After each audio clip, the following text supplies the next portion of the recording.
Now, in a move to push back against China's Uyghur abuse, US President Joe Biden has banned virtually all imports from Chinese region of Xinjiang. The law bans the imports of goods from the region unless companies offer verifiable proof that production did not involve forced labor. The United States is the first country to ban virtually all imports from the region. The law also requires the United States president to impose sanctions on Chinese officials responsible for human rights abuses in the region.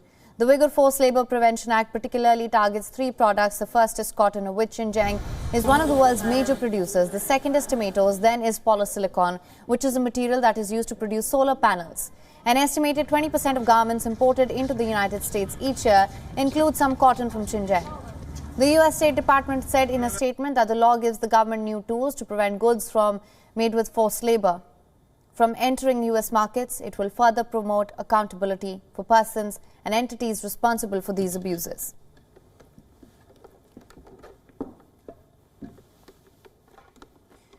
Now, the legislation signed by the President's State Secretary Antony Blinken has called on China to end the genocide and crimes against humanity. The move came despite lobbying by U.S. firms. Many of the U.S. companies are heavily dependent on Chinese suppliers. Many are already facing massive disruption due to trade disturbances caused by the coronavirus pandemic.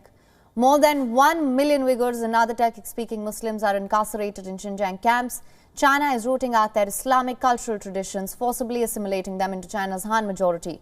Washington has described the campaign as genocide. In protest of the conditions in Xinjiang, Washington has already hit some of the Chinese officials and businesses with sanctions. U.S. also has announced a diplomatic boycott of the Beijing Olympics.